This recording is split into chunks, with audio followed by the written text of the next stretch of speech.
Fala, meus amigos que me acompanham aqui nesse canal, tudo bem? Faz tempo que eu não posto nada e hoje eu queria dar continuidade à sequência de vídeos que eu estou fazendo sobre ética, né, na minha disciplina de ética profissional. E ontem eu comecei a gravar e teve um apagão aqui no norte e nordeste do país. Na metade da gravação tudo cortou, acabou luz, acabou energia, e aí eu vou ter que gravar tudo de novo, então haja paciência. Me suportem aí um pouquinho gravando de novo. Ou melhor, eu ter que suportar-me gravando de novo as mesmas coisas. E o assunto hoje é sobre libertarianismo. O libertarianismo é uma corrente de pensamento que é a base filosófica de algumas vertentes políticas importantes, e é sobre isso que a gente vai falar hoje.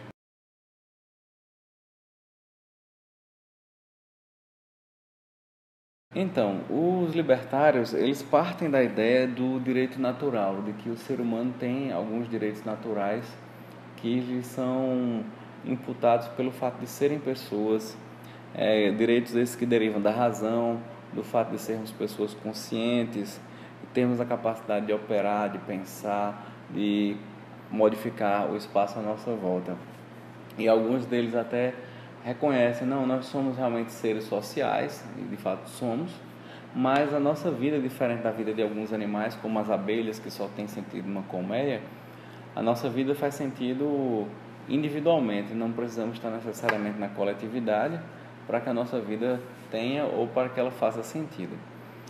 Então, dentro dessa ótica libertária, existem basicamente 3 direitos que são inerentes ao fato de você ser uma pessoa: o direito à vida, o direito ao viver, a liberdade individual e o direito à propriedade de si mesmo e a propriedade dos seus bens. Os libertários, eles são contrários ao direito positivo. Ele, na verdade, seria um direito para eles contrário à natureza humana. Ou você defende os direitos naturais ou os direitos positivos, que são os direitos vindos a partir de uma estrutura estatal. E aí, dentro da visão libertária, o Estado, enquanto alguém que institui um direito positivo a partir de um sistema legislativo, ele é uma estrutura de opressão do indivíduo. Essa é a visão deles. A maioria dos autores dessa corrente são americanos, notadamente Milton Friedman, Robert Nozick, e existe uma corrente libertária, eu diria um pouco mais heterodoxa, que é a corrente austríaca. Corrente essa que está muito na moda entre as pessoas do MBL, desses grupos mais ditos liberais, ou que se autodenominam liberais, mas liberais mais no sentido econômico. O libertário, ele é um pouco mais amplo, aí depois eu falo sobre isso. O libertarianismo, ele visa favorecer 3 coisas: as liberdades individuais do homem sobre si mesmo e sobre a sua propriedade privada, ou seja, eu sou livre para exercer a posse de mim, a posse dos meus bens. O princípio da não agressão, que é o princípio de que devemos viver em paz, e que o Estado, ele deveria atuar somente para manter intacto esse princípio de não agressão. E além disso, ele deve ser um garantidor dos contratos. E ele se opõe, o terceiro ponto, ele se opõe ao Estado em razão dele ser um opressor de liberdades individuais. E aí, para isso, eles defendem a ideia de um Estado mínimo. E esse Estado mínimo também é definido. É um Estado, primeiro, que não tem paternalismos, no sentido de que ele não visa defender ou proteger a pessoa de si mesma, com leis que obrigam a pessoa, por exemplo, a cuidar de si, como usar capacete para pilotar uma moto, ou usar um cinto de segurança para dirigir ou para estar dentro de um carro, ou qualquer outra lei que vise a proteger o homem de comportamentos que ele tem, que podem ser comportamentos ruins para ele mesmo. O segundo ponto seria nenhuma legislação sobre moral, de modo que o libertário, ele advoga que nenhuma maioria democrática deveria oprimir nenhuma minoria a partir do seu ponto de vista, seja da sua filosofia ou de uma religião. E o terceiro ponto seria nenhuma distribuição de riqueza. Eles partem do princípio que a distribuição de riqueza, mesmo que ela seja positiva, ela deveria ser voluntária e não algo compulsório. E eles relacionam a ideia de imposto para financiar serviços públicos com roubo. Seria roubar a pessoa que tem alguma riqueza, e esse roubo, eles chegam a fazer uma comparação entre a servidão e até mesmo o trabalho escravo. Porque se eu tenho, digamos, uma receita na minha vida, né, dos bens, e uma parte delas é retirada, eu retiro também uma parte do seu tempo de trabalho, e uma parte do seu tempo de trabalho que não é paga, é um trabalho escravo, são trabalhos forçados. Essa é uma visão um tanto radical, mas é uma interpretação possível, mas pessoalmente eu não vou por essa linha, eu acho um pouco extremista. De certo modo, os libertários eles têm um quê de coerência, porque, por exemplo, eles se baseiam na ideia de que o homem é um ser livre e essa liberdade deve ser exercida em todos os campos da sua vida. Então, por isso, muitas vezes eles são confundidos com pessoas de direita, porque eles dizem que a liberdade também deve se dar no plano econômico. E aí, a maioria dos libertários defende a ideia do laissez-faire, laissez-passer, ou seja, a ideia de que os mercados devem ser livres e que eles se autorregulam a partir dos princípios da mão invisível, como pregava Adam Smith. Então, nesse sentido econômico, eles parecem ser pessoas de direita. Mas quando você começa a ver os princípios que eles têm para a organização social de um determinado contexto, esses princípios eles são muito pautados também na liberdade sexual, na liberdade dos comportamentos, na liberdade de imigração, você deve ser livre para emigrar para onde você quer, na liberdade de expressão, todas as liberdades no campo da sua vida. Então, nesse sentido, muitas vezes eles são alocados como pessoas de esquerda. Então, o que é interessante é assim, que a gente deveria analisar o argumento libertário a partir de 2 pontos de vista principais. O primeiro é o fato de que eles advogam a ideia de que você é dono de você mesmo e ninguém deveria dizer como você viver a sua vida. E o segundo ponto é com relação aos mercados, a liberdade dos mercados e a justiça social ou até mesmo o bem-estar oriundo dessa relação entre alguém que compra e alguém que vende, e essas relações gerando bem-estar ou gerando progresso social ou progresso material.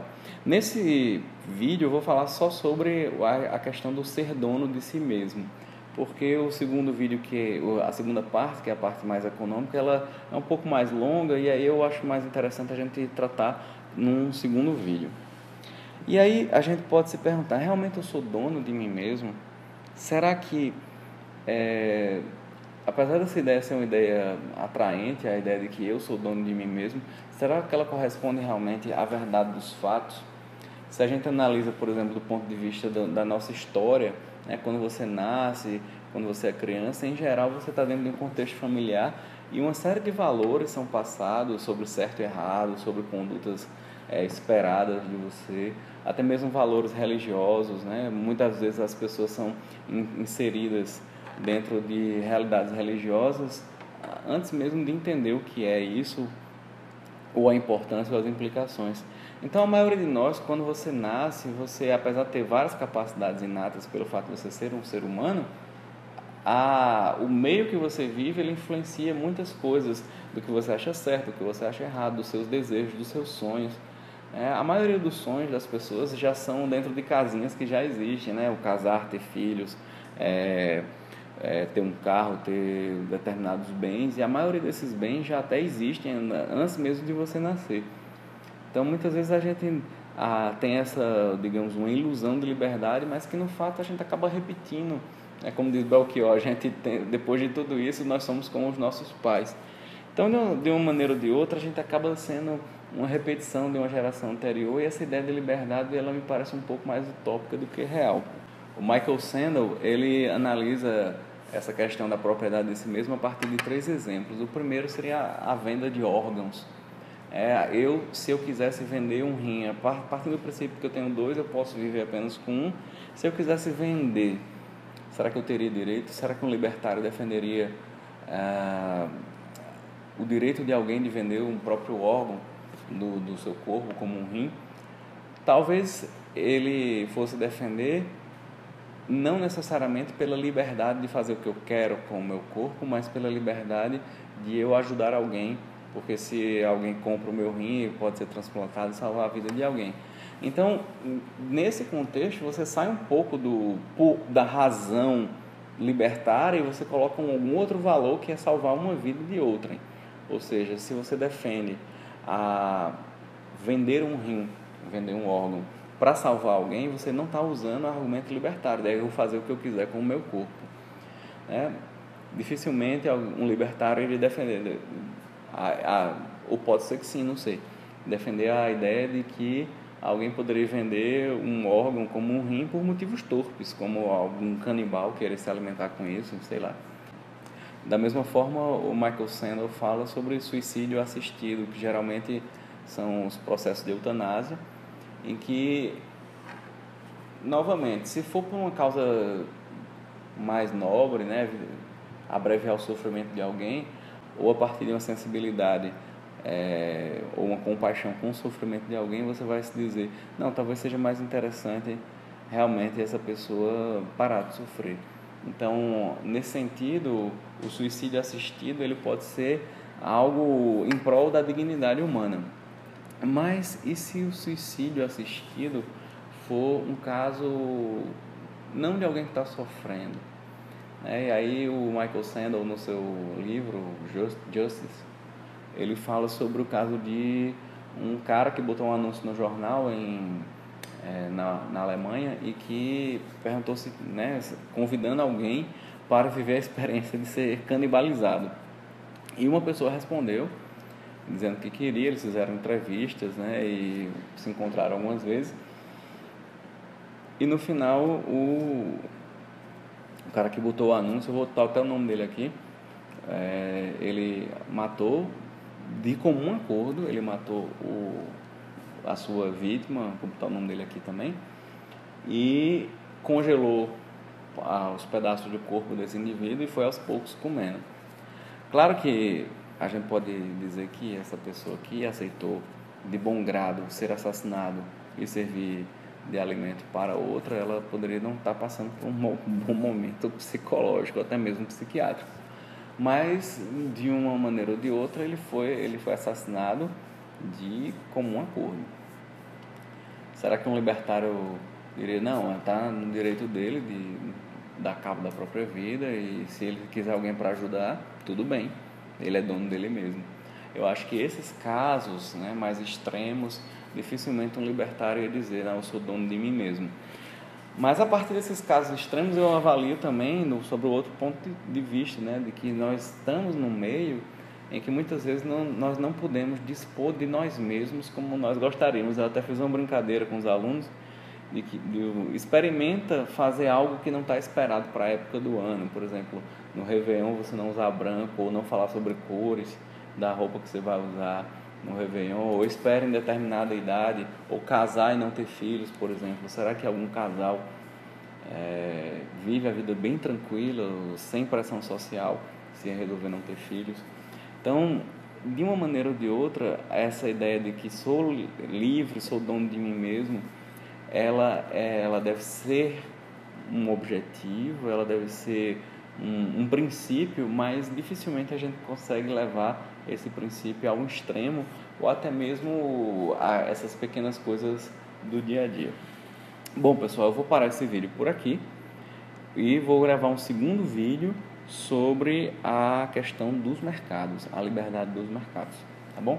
É só esperar e clicar no próximo vídeo, beleza? Valeu!